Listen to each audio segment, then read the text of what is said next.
સ્વામિનારાયણ હરે વચનામૃત ગઢડા મધ્ય પ્રકરણનું 60મું વિક્ષેપ ટાળ્યાનું પક્ષ રાખ્યાનું.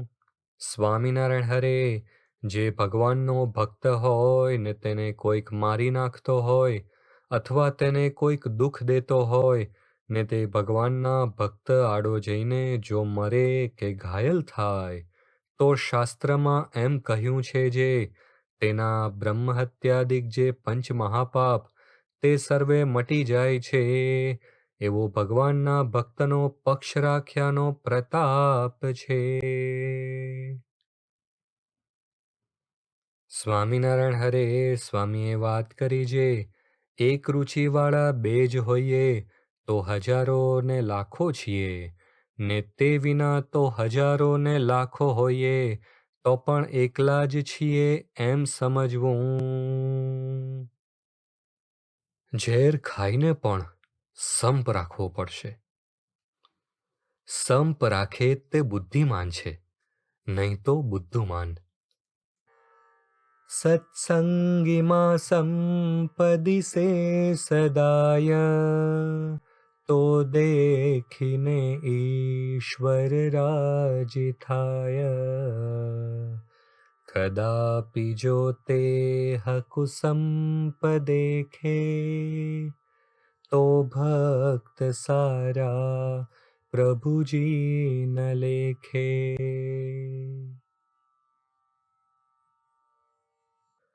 સ્વામિનારાયણ હરે વચનામૃત ગઢડા અંત્ય પ્રકરણનું 24મું 16 સાધનનું જ્ઞાનાંશના વૈરાગ્યનું. સ્વામિનારાયણ હરે શાસ્ત્રમાં 9 પ્રકારની ભક્તિ કહી છે તેમાં શ્રવણ ભક્તિને પ્રથમ ગણી છે. માટે જો શ્રવણ ભક્તિ જેને હોય તો પ્રેમલક્ષણા ભક્તિ પર્યંત સર્વે ભક્તિના અંગ એને પ્રાપ્ત થશે. સ્વામિનારાયણ હરે સ્વામીએ વાત કરી જે આ વાતોમાંથી તો ભ્રમરૂપ થવાશે ને બાળ જોબન ને વૃદ્ધ એ 3 પ્રકારની સ્ત્રીઓ ને કચરો ને કંચન એ સર્વે સરખું થઈ જશે ને કાંઈ દીઠું નહીં ગમે એવું થાશે. ત્યારે કહેશો જે વાતું સાંભળીએ છીએ ને કેમ થાતું નથી. તે તો આજ આંબો વાવો ને કાલે કેરી કેમ થાય. પણ એ જ આંબો 10 વર્ષનો થાય ત્યારે એમાંથી કેરીયું થાય છે એમ થવાનું છે. સ્વામિનારાયણ હરે સ્વામીએ વાત કરી જે કોઈ કૂવે પડવા જાતો હોય તેને આડા હજારો માણસ ફરે તો પડવા દે નહીં.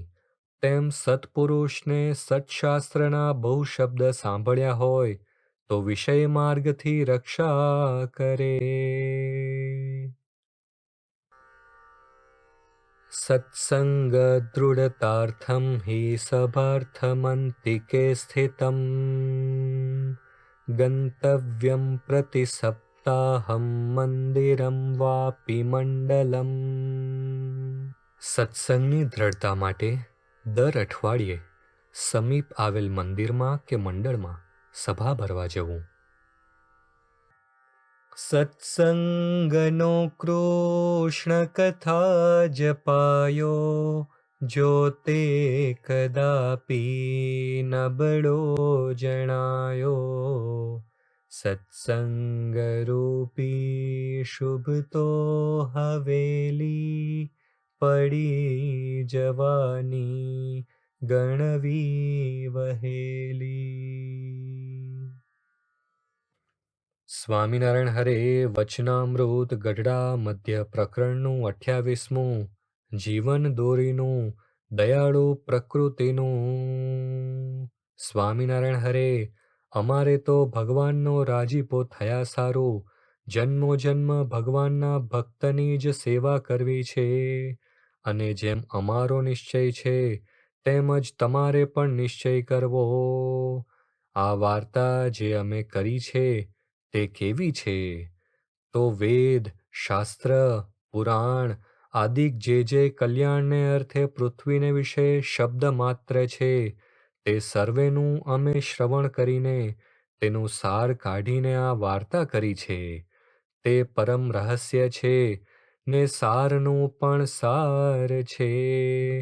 અને પૂર્વે જે મોક્ષને પામી ગયા છે ને હવે જે પામશે ને હમણાં જે મોક્ષને માર્ગે ચાલ્યા છે તે સર્વેને આ વાર્તા છે તે જીવન દોરી રૂપ છે. સ્વામિનારાયણ હરે વચનામૃત ગઢડા મધ્ય પ્રકરણનું 41મું માનરૂપી હાડકાનું. સ્વામિનારાયણ હરે જેને પરમેશ્વર ભજવા હોય તેને ભગવાનની અથવા ભગવાનના ભક્તની સેવા ચાકરી મળે ત્યારે પોતાનું મોટું ભાગ્ય માનીને સેવા કરવી, તે પણ ભગવાનની પ્રસન્નતાને અર્થે ને પોતાના કલ્યાણને અર્થે ભક્તિ એ કરીને જ કરવી, પણ કોઈક વખાણે તે સારું ન કરવી. સ્વામિનારાયણ હરે વચનામૃત ગઢડા અંત્ય પ્રકરણનું 35મું પ્રકૃતિ મરોડિયાનું ભક્તના દ્રોહથી ભગવાનના દ્રોહનું. સ્વામિનારાયણ હરે 6 લક્ષણયુક્ત જે સાધુ હોય તેના હૃદયમાં સાક્ષાત ભગવાન વિરાજમાન છે એમ જાણવું અને એવા સાધુની સેવા કરે તો ભગવાનની સેવા કર્યા તુલ્ય ફળ થાય છે. સ્વામિનારાયણ હરે સ્વામીએ વાત કરી છે મોટા સાધુ હોય તેની આ દેહે કરીને સેવા કરવી ને ચકચૂર કરી દે તો રાજી થઈ જાય. તે ચકચૂર કરે તો પણ મરતી કાન હલાવે એમ નહીં. અતિશય સેવા શું? મોટા પુરુષને નિર્દોષ જાણવા તે. આપણું ધાર્યું સત્પુરુષ છોડાવે તેમાં તેઓ નિર્દોષ ન સમજાય. આપણા ધાર્યા ભેગા ભળી જાય તો નિર્દોષ સમજાય. સ્વામિનારાયણ હરે વચનામૃત ગઢડા મધ્ય પ્રકરણનું 15મું સ્વભાવને વિશે શત્રુપણું રાખ્યાનું. સ્વામિનારાયણ હરે સ્વભાવ ઉપર જે શત્રુપણું રાખવું એ જ સર્વ વિચારમાં શ્રેષ્ઠ વિચાર છે.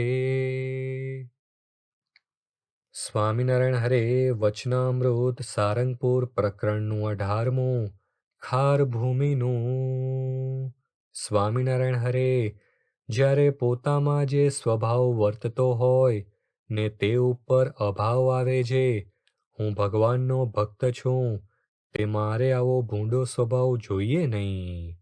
એવી રીતે દોષરૂપ જાણીને જે સ્વભાવને તજવાને ઈચ્છે તો ભગવાનના પ્રતાપે કરીને તે સ્વભાવની નિવૃત્તિ થઈ જાય છે.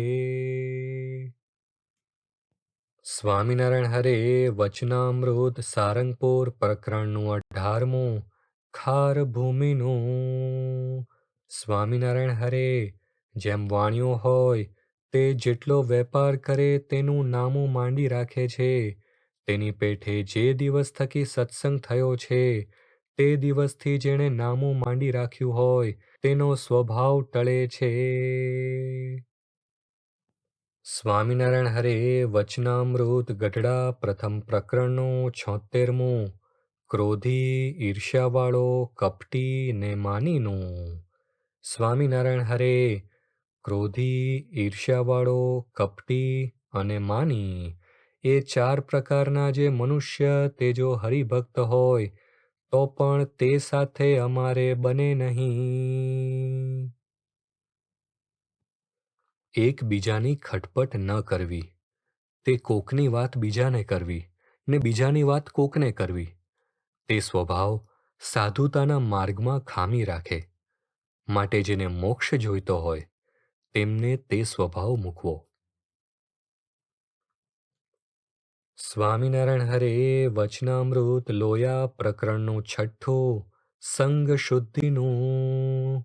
સ્વામિનારાયણ હરે ભગવાન સંબંધી જે પંચ વિષય તેને સેવે તો બુદ્ધિમાં પ્રકાશ થાય છે અને જગત સંબંધી પંચ વિષયને સેવે તો બુદ્ધિમાં અંધકાર થઈ જાય છે.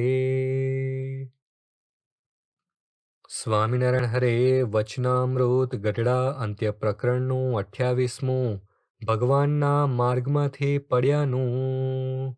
સ્વામિનારાયણ હરે જેને પંચ વિષય કરીને જીવનપણું જ્યાં સુધી મનાયું છે ને તેણે કરીને સુખ માન્યું છે ને તેનો વિયોગ થાય ત્યારે મુવા જેવો થઈ જાય છે, એવો જે હોય તે ભગવાનના સુખને ક્યારે પણ પામે નહીં. અને પંચ વિષય કરીને જેને જીવનપણું ટળી ગયું છે તે જ ભગવાનના સુખને અનુભવે છે ને ભોગવે છે ને એવાને જ ભગવાનના સુખની પ્રાપ્તિ થાય છે. સ્વામિનારાયણ હરે વચનામૃત ગઢડા અંત્ય પ્રકરણનું 27મું કોઈ જાતની આંટી ન પડ્યાનું.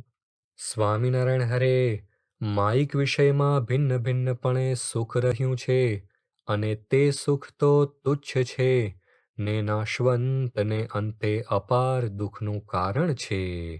અને ભગવાનમાં તો સર્વ વિષયનું સુખ એક કાળે પ્રાપ્ત થાય છે ને તે સુખ મહા અલૌકિક છે ને અખંડ અવિનાશી છે.